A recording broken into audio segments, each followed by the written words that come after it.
Bonjour mes frères et sœurs, j'espère que vous allez bien ce matin.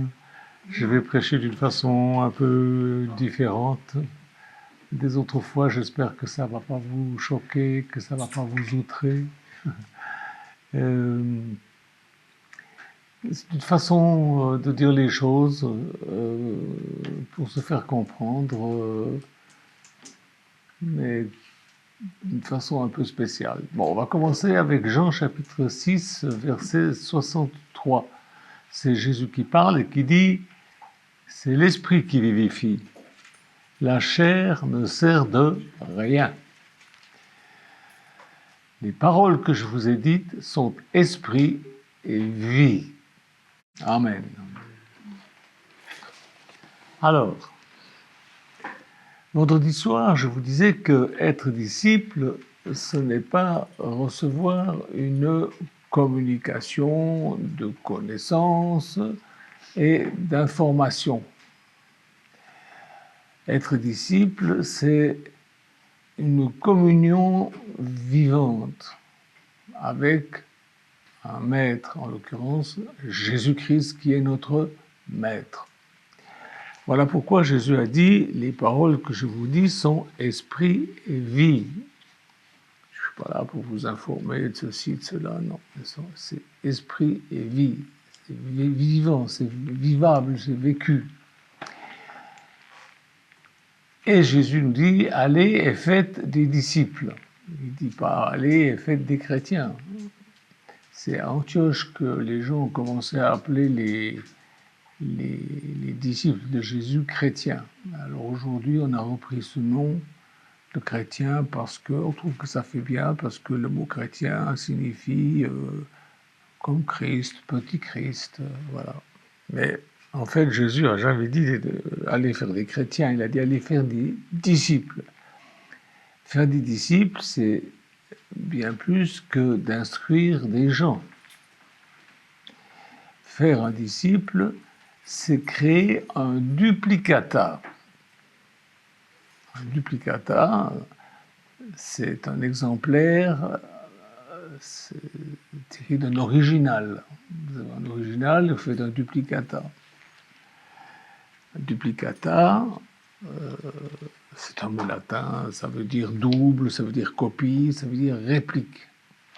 Jésus a dit: ce que j'ai fait, vous le ferez aussi, et même encore des choses plus grandes, parce que je m'en vais au Père. Un disciple est toujours avec son maître. Jésus a dit: je suis tous les jours avec vous jusqu'à la fin du monde. Il est toujours avec nous. Et pas pour nous regarder dans le blanc des yeux comme ça, pas du tout, non, mais pour nous conduire dans toute la vérité. Et pour nous aider à former des disciples. Un disciple fait d'autres disciples. Alors, Jésus nous appelle-t-il à être des disciples ou des chrétiens? Moi, je n'aime plus tellement quand on dit que je suis chrétien, parce qu'il se passe tellement de choses bizarres chez les chrétiens que...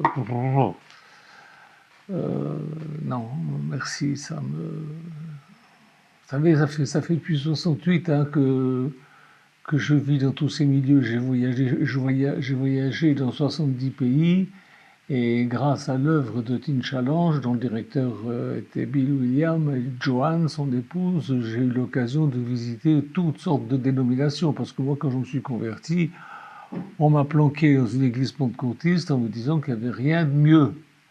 Et puis je l'ai cru, et puis je me suis rendu compte que non, c'est pas vrai. Il y a un peu du bien partout, et puis un petit peu de trucs tordus partout. Un disciple est toujours avec son maître. Eh bien, un chrétien n'est pas forcément un disciple. Je sais, j'ai vu, je vois encore. Et je dois avouer que très tôt, après ma conversion en 68, je me suis rendu compte que la vie chrétienne, c'était un truc ennuyeux. Pardon, mais voilà, c'est mon expérience.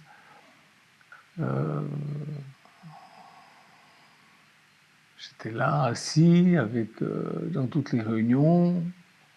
J'aimais aller aux réunions. Et je me suis vite aperçu que le pasteur, il tournait en rond. Il avait des thèmes qu'il expliquait, et quand il avait fait le tour de ces thèmes, il recommençait à redire les mêmes choses en se servant d'autres textes bibliques. Dans l'église où j'étais, à Lausanne, on a eu un pasteur qui s'appelait Rachid Bouchami, et un jour, je lui ai fait la réflexion. Je dis, mais en fait, on tourne toujours autour des mêmes thèmes. Salut, sanctification, guérison, baptême de l'esprit, baptême d'eau, la dîme. Puis on recommence. Il me dit, t'as tout compris. Il m'a dit, c'est le même repas, mais avec une sauce différente. Oh, bon, ça a fini de m'achever. Ça a fini de m'achever. Je vais vous raconter quelque chose de ma vie privée. Ma grand-mère paternelle, que je n'ai jamais connue, était une femme un peu légère, et l'État a pris ses enfants et les a placés à gauche, à droite dans des familles en Suisse.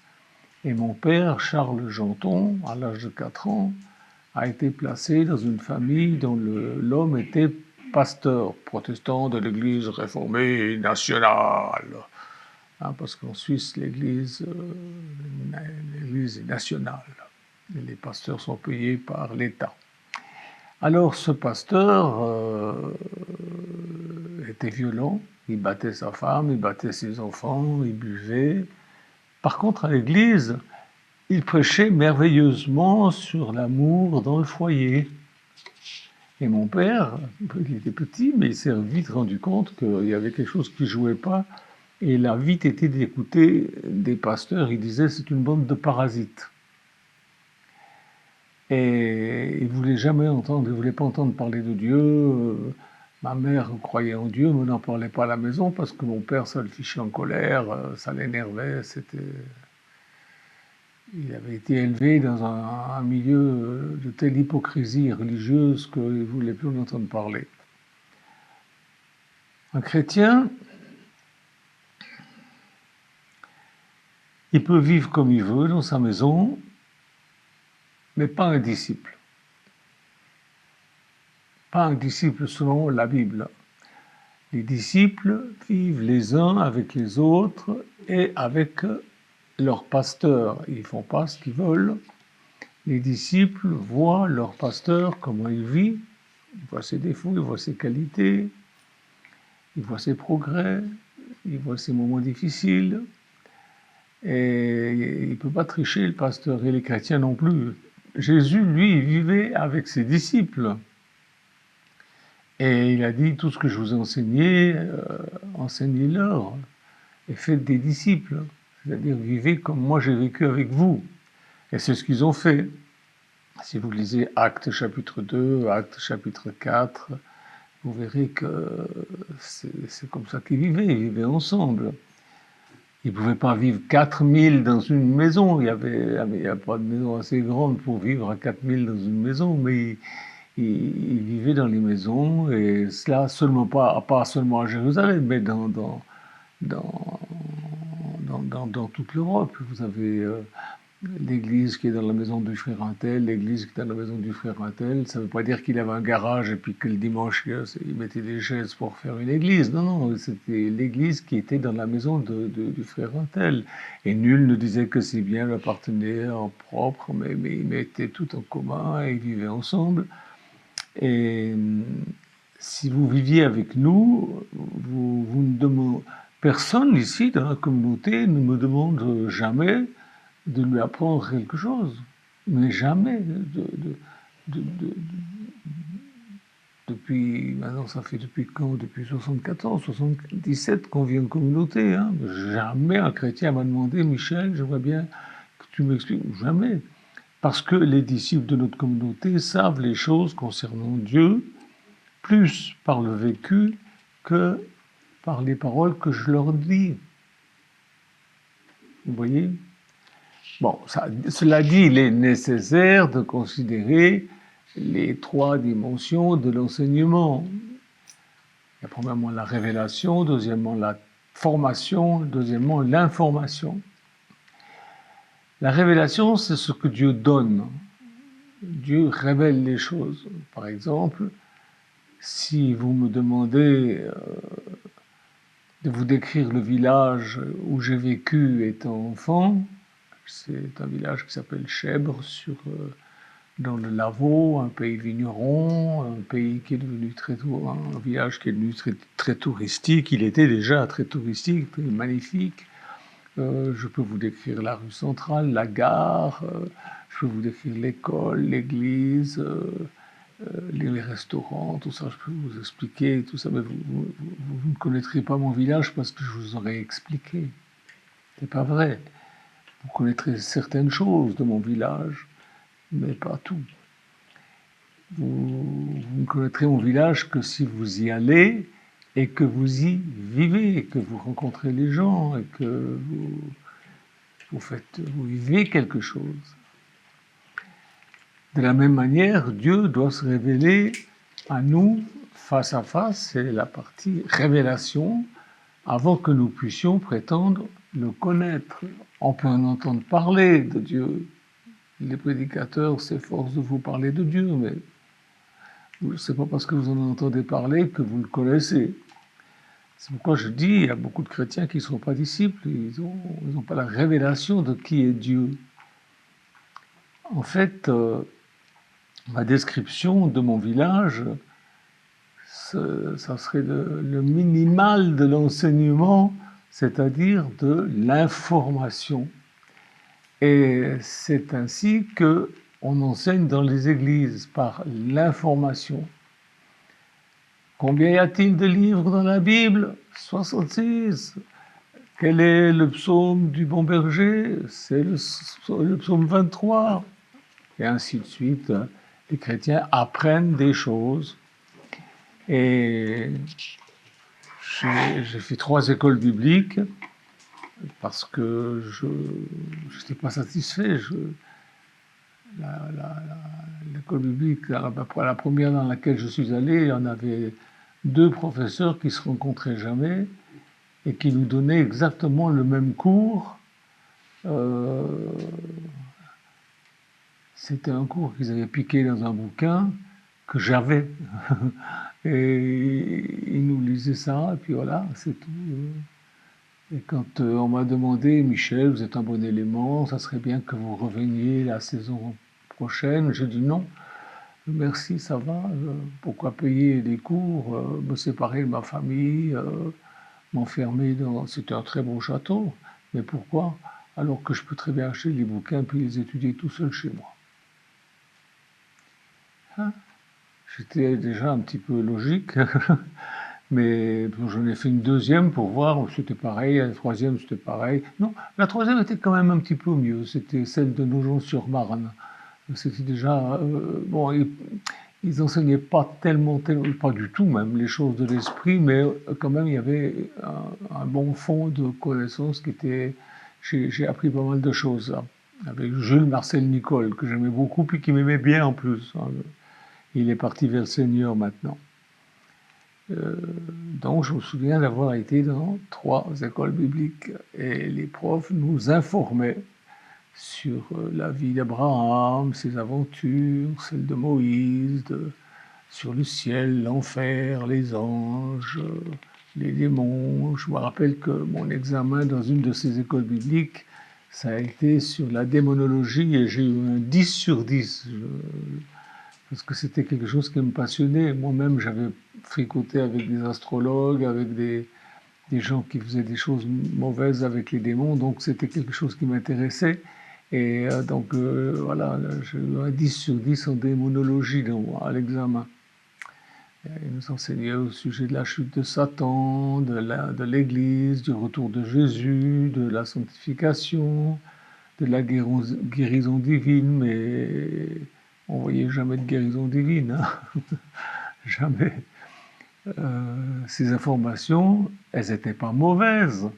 Elles n'étaient pas mauvaises. mais elles étaient la façon la plus basique de l'enseignement. C'était élémentaire, quoi, si vous voulez. Tous ces enseignements, ce que je pouvais en faire éventuellement, c'était d'éveiller un peu mon intérêt sur certaines choses, mon désir d'expérimenter ces informations. J'ai eu le privilège de me convertir avec Raphaël. Le premier soir, j'ai vu les miracles. Le troisième soir, j'ai fait mon premier miracle au nom de Jésus. Ensuite, j'ai rencontré Osborne. J'ai vu comment il faisait.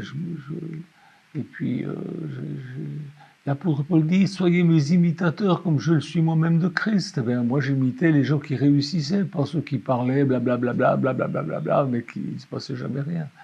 Malheureusement, la plupart du temps, les églises ont fait de l'information un but en soi. Connaître et mémoriser les paroles de la Bible, c'est un but, quoi. Par contre, Jésus n'a presque jamais employé cette méthode. Lisez les Écritures, vous verrez. Il n'employait pas cette méthode. Jésus n'a jamais dit alors n'oubliez pas, je vous donne rendez-vous demain entre 9h et 10h, nous aurons un moment de méditation personnelle. Et puis ensuite, de 10h à 11h, on étudiera les prophètes. Non. Et ensuite, de 13h à 15h, nous aurons un cours d'homilétique. Savez-vous ce que c'est l'homilétique? Ou un cours d'herméneutique. C'est des trucs d'école biblique qui... Voilà, quoi. Pourtant, il était en train de préparer les meilleurs ministres de l'histoire de l'Église. Mais il ne faisait pas comme ça. De nos jours, on apprend des choses incroyables, du genre, d'après la haute critique théologique, Jérémie, le prophète, est un personnage mythique. On n'est pas sûr qu'il y ait existé. Voilà ce qu'on vous dit, hein. C'est réellement ce qu'on vous dit dans les écoles bibliques. Et puis s'il a existé, en tout cas, il n'est pas l'auteur de son livre. Hein, c'est certainement quelqu'un d'autre qui l'a écrit. Non, mais moi ça m'énerve, je ne supporte pas ça. Jésus, il était simple, il était clair, il était concret. Je vais vous dire, avec un peu d'humour, quelque chose, j'espère que ça ne va pas vous choquer, mais supposons que mon épouse et moi, on parte en visite chez nos amis italiens, Charef et son épouse. Vous connaissez tous Charef, vous l'avez vu, on a béni leur mariage ici, Lucia et Charef, des amis très chers. Et voilà, je suis à Vérone et je vous écris, j'écris une lettre à l'église. Chers frères et sœurs, alors voilà, je vous écris de Vérone où je viens d'arriver avec Michou jusqu'ici. Nous avons pu voir que, puis je fais ma bafouille. Le dimanche suivant, vous allez à l'église et le pasteur vous dit, frères et sœurs, nous avons reçu une lettre de frère Michel Janton. Nous allons consacrer 3 mois à l'étudier. Hein? Et il commence à lire ma lettre. Il ne va pas l'appeler la lettre de Michel Janton, il va l'appeler l'épître, ça fait plus sérieux. Hein? Alors il commence, chers frères et sœurs, parce que c'est ce que j'ai écrit dans ma lettre depuis Vérone, chers frères et sœurs, oh mes frères et sœurs, cher vient du grec schramtchebelophelom, qui signifie une personne aimée. Hein? Quand on écrit cher, c'est qu'on aime la personne ou les personnes. Là, c'est au pluriel, vous voyez. Michel, il s'adresse donc à nous comme à des personnes qui l'aiment. Alléluia! Et tout le monde, Amen! Oh! Je peux imaginer notre frère Michel écrivant cher, hein, son cœur débordant d'amour pour vous, pour moi, et son épouse qui est à côté de lui dans cet élan d'amour fraternel, et il pense à nous, c'est merveilleux. Frères et sœurs, comment est-ce que vous écrivez? quand vous écrivez des lettres? Est-ce que vous commencez par le mot cher? Hein? Vous voyez, le pasteur Michel Jonton, il commence sa lettre par cher. Alors, il faut que vous fassiez la même chose. Hein? Il faut, voilà, hein? Appliquez-vous à faire dès maintenant ce que le frère Michel fait. Hein? Et puis, poursuivons. Il s'adresse à nous, il nous connaît. Alléluia! Hein? Il nous connaît, il s'intéresse à nous. Qu'en est-il de vous? Est-ce que, pour Michel, il dit, je vous écris, hein, je vous écris. Il n'a pas pris une secrétaire, il écrit lui-même, c'est très personnel, vous voyez. Et vous, est-ce que vous écrivez personnellement aux gens que vous aimez, en commençant par cher? Est-ce que vous le faites? Est-ce que vous mettez de l'amour dans ce que vous dites? Eh bien, ça sera tout pour aujourd'hui. On reprendra la suite de cette lettre dimanche. La semaine prochaine, nous continuerons notre étude sur l'épître de notre cher frère Michel Jonton. Moi, je rigole, hein, je fais un peu de la dérision. Et le dimanche suivant, ben, il continue. Je vous écris de Vérone. Ah, la ville de Roméo et Juliette. Mais Roméo et Juliette ont-ils existé? Ah, ça, vous savez, on pense que c'est plutôt une légende. Je ne pense pas que Roméo et Juliette ont vraiment existé. Il y a eu un très beau film fait sur eux, même plusieurs, mais Vérone se trouve donc en Italie, hein, je pense que vous le savez, et que quand l'Empire romain a été divisé, la ville de Vérone s'est retrouvée dans le nord de l'Empire. Et les assistants se disent les uns aux autres, oh, notre pasteur est tellement profond et rempli de connaissances. Oh, dire qu'il est capable de parler pendant 3 semaines sur un seul verset, mais c'est formidable, c'est fantastique et tout. Moi, je me rappelle, il y avait je ne vais pas le nommer, je ne vais pas dire qui, hein, mais c'était chez les Gitans, il y avait un pasteur comme ça, il faisait des prédications à rallonge avec des explications qui servaient à personne, dont tout le monde se foutait, et tout le monde disait ah, qu'est-ce qu'il est profond. Moi, je ne crois pas qu'il était profond, je crois qu'il était rasoir et qu'il nous faisait une tartine avec sa connaissance, et puis qu'il en était. Enfin bon, ça m'agaçait, ça m'énervait. Et au bout de 3 mois, bah, tous les chrétiens de l'Église auront étudié la lettre de Michel Jonton, la lettre de Vérone, n'est-ce pas? Mais personne ne se souviendra de ce que j'ai dit, parce que c'était tellement long, tellement brouillé, tellement compliqué, que bon. Et bien c'est comme ça que la Bible est enseignée, mes frères et sœurs. Malheureusement, c'est comme ça. Les chrétiens d'aujourd'hui sont très intéressés par l'information, et Jésus, lui, il était intéressé par la formation. C'est là toute la différence. Et c'est pourquoi nous avons besoin d'apprendre de lui pour savoir comment faire des disciples. Parce qu'il nous dit, allez et faites des disciples. Pour faire des disciples, il faut faire comme lui. Donc il faut apprendre de lui. Et je vous demande pardon si je vous ai choqué avec mon humour, mais il est temps de se réveiller, et un peu d'humour, des fois, ça réveille. Que Dieu vous bénisse, que Dieu vous garde, que Dieu vous aide à être formé et non pas seulement informé. Amen. Dieu vous bénisse. Au revoir. À bientôt. Alléluia, le Seigneur est avec moi. Alléluia, je suis fidèle dans ses voies. Hosanna, c'est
Seigneur est